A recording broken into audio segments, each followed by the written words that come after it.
रोहन विलास बोंबे हे जे लहान मुलाचा बिबट्याच्या हल्ल्यामध्ये मृत्यू झाला, त्या रोहनचे मामा आता आपल्या सोबत आहेत.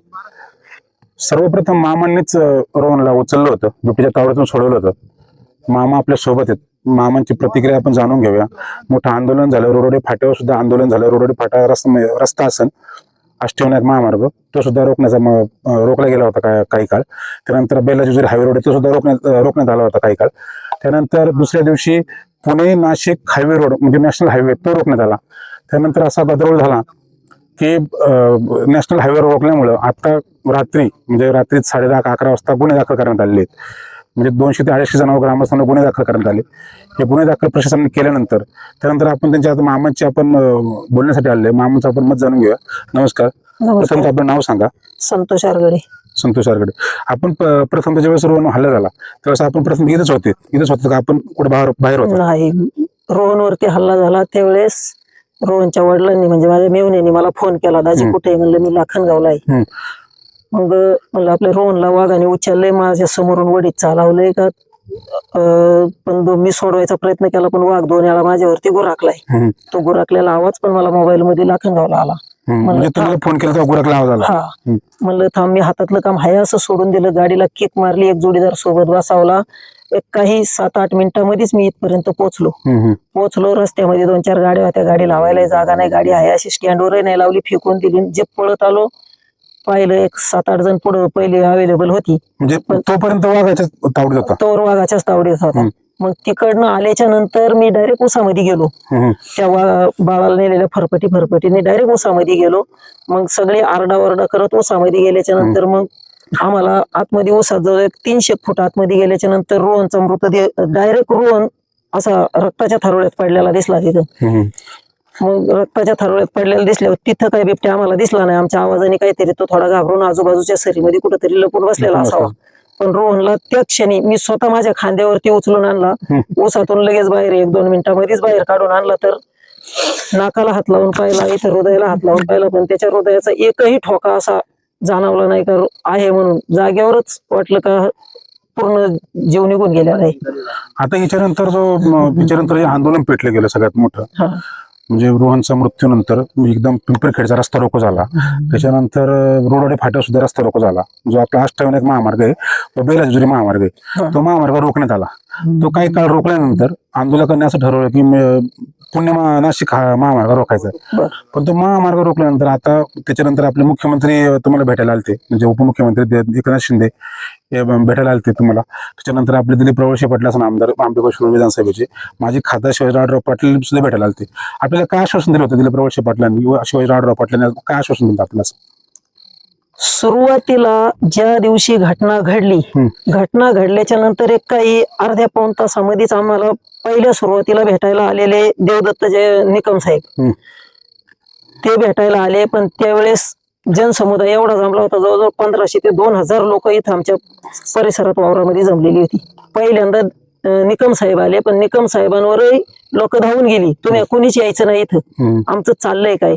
12 तारखेला घटना घडली, 22 तारखेला घटना घडली, 2 तारखेला घडली, म्हणजे 20 दिवसामध्ये 3 बळी गेले आमच्या 1.5 किलोमीटरच्या परिसरात. मग आमचा एवढा आक्रोश होता जनसमुदायाचा का निकम साहेबांना सुद्धा आम्ही म्हणलं कुणीच यायचं नाही, जे येईन त्याला मारल्या जाईल का त्यांच्या गाड्या फोडल्या जातील. पुन्हा नंतर ते राजाभाऊ गावडे आले, त्यांच्यावर पण आमची बरीचशी कोण लोक धावून गेली माहित नाही, पण लोक धावून गेली. त्यांना म्हणलं तुम्ही यायचं नाही. जनआक्रोश सगळ्यात मोठा होता, त्यामुळे लोकांना काय राजकीय नेत्यांचं हे नव्हतं. पण त्यांनाही कोणी येऊन दिलं नाही. पुन्हा संध्याकाळी 5:30-6च्या दरम्यान पुन्हा देवदत्त निकम साहेब आलेच आम्हाला भेटायला. म्हणले माणसांनी मारलं तरी चालेल पण मी जाईल. ठीक आहे. नाही, दिलीप वळसे पाटील जे आले त्यांनी तुम्हाला आश्वासन काय दिलं? असं माझा प्रश्न आहे तुम्हाला, त्यांनी काय आश्वासन दिलं तुम्हाला? इथं आले ते तुम्हाला भेटायला, ते घटना घडल्या 2-3 दिवसांनी आले असेल तुम्हाला भेटायला ते, पण काय आश्वासन दिलं तुम्हाला का इथून पुढे काय उपाययोजना राबवल्या जातील फॉरेस्ट विभागाच्या? बिबट्या बाबतीत ही 3री घटना आहे त्या गावामध्ये. बोंबे कुटुंबातले 2, एक लहान मुलगी आणि एक लहान मुलगा, त्याच्यानंतर एक जाधव आजी गेलेली, ही 3री घटना जवळपास. या 3री घटना घडल्यावर प्रशासन कुठेतरी खडबडून जागा झाले असं आपल्याला वाटतं का? वाटतं ना. सुरक्षेच्या उपाययोजना केल्या होत्या? सुरक्षेच्या उपाययोजना शिवण्या बोंबे गेली त्यावेळेसही कुठल्या सुरक्षेच्या उपाययोजना केल्या नाही. नंतर ती जाधव आजी गेल्या त्यांच्या वेळेसही कुठलंच आंदोलन झाली. पंचतळ्यावर झालं, 2 वेळा पंचतळे आंदोलन झालं, पण कोणीही प्रशासनाने कुठलीही ठोस भूमिका घेतली नाही. मग आमचा रोहन ज्या वेळेस गेला त्यावेळेस म्हणलं आता किती अजून रोहन घालवायचे आणि किती शिवण्या घालवायच्या, म्हणून मग मी निर्णय घेतला का नाही, आता ही बॉडी हलवायचीच नाही जोपर्यंत आपल्याला निर्णय मिळत नाही, आपल्या रोहन सारखे अजून रोहन जाऊ नये. म्हणून मी स्वतः वैयक्तिक एकट्याने निर्णय घेतला आणि मेवण्याला सांगितलं जे काय करणार आहे ते मी स्वतः एकटा करणार आहे. म्हणून मी निर्णय घेतला का अजून रोहन जाऊ नये. म्हणून म्हणलं नाही, आंदोलनच तिथं करू आपण, रस्ताच रोको कुठंतरी, म्हणजे कुठंतरी प्रशासनाला जाग येईल. मग रस्ता रोको केल्याच्या नंतर मग प्रशासनाला जाग आली. मग सगळे लोकप्रतिनिधी, कोण मुख्यमंत्री, कोण काय, जेवढ्याला काय यायचं ते फक्त सांत्वनपर भेटी द्यायला सगळेजण आले. पण आता हे जे रस्ता रोको झाला, आपण जो रस्ता रोको पहिला इथे गेला कुठे आपल्या पंचतळ्यावर, पंचतळ्यानंतर हा रस्ता रोको गेला रोडे फाट्यावर, अष्टविनायक महामार्ग, बेलेजूर महामार्ग, जिथे जवळपास 2 तालुके जोडले जातात, तिथे आपण रस्ता रोको केला. 2 वाजेपर्यंत रस्ता रोको झाल्यानंतर दुसऱ्या दिवशी असं ठरवलं की पुणे नाशिक महामार्ग रोखायचा आहे. पुणे नाशिक महामार्ग रोखल्यावर प्रशासनाने, म्हणजे मुख्यमंत्री येऊन गेल्यावर गुन्हे दाखल करण्यात आले. म्हणजे आता आपले गुन्हे दाखल झाले, 200-250 ग्रामस्थांना गुन्हे दाखल झालेत. याबद्दल आपलं काय मत आहे की गुन्हे दाखल झालेत, याबद्दल आपल्या शासनात काय मागणी? वैयक्तिक माझ्यावरती गुन्हा दाखल झालेला आहे. माझं पण नाव आहे गुन्ह्यामध्ये. नातेवाईकांवर गुन्हा दाखल झाला? हो, नातेवाईकांवर पण गुन्हा दाखल झालेला आहे.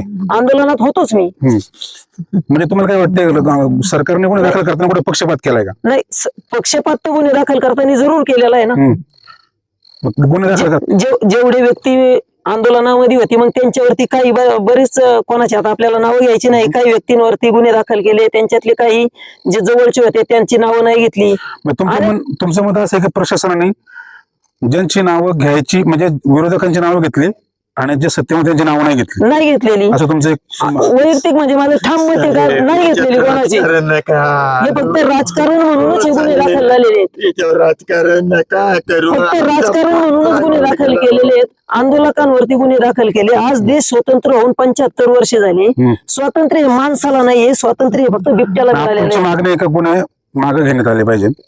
नाही, अजून काही कलम बाकी राहिली असतील तर ते लावून अजून गुन्हे दाखल करा म्हणा आमच्यावरती. जे काही आता 5-6 कलम लावलेत ना, अजून 4-6 कलम बाकी असतील तर ती कलम लावून अजून आमच्यावरती गुन्हे दाखल करा. आमच्यावर गुन्हे दाखल केले म्हणजे आम्ही काय चोऱ्या केल्या का कुठे दरोडे घातलेले? आम्ही आमच्या न्यायासाठी आंदोलन केलं. पण पिंपरखेड या ठिकाणी आपले पीडित असणारे रोहन विलास बोंबे यांच्या मामा बरोबर आपण चर्चा केली. मामांवर सुद्धा गुन्हा दाखल असं मामांचं मत आहे. आपण ह्या विषयावर खोल्यामध्ये जायचा विषय असा आहे की 200-250 आंदोलकांना गुन्हे दाखल झाले. त्याच्या आधी प्रशासन कुठे जागा नव्हते असं त्यांचं मत आहे. प्रशासनाने जेव्हा काहीतरी ठोस भूमिका घेऊन गुन्हे मागे घेण्यात यावी अशी रोहनच्या मामाची सुद्धा मागणी आहे. रोहनच्या मामा सुद्धा गुन्हा दाखल करण्यात आले. Pune breaking news, Yogesh Lange, Shirur.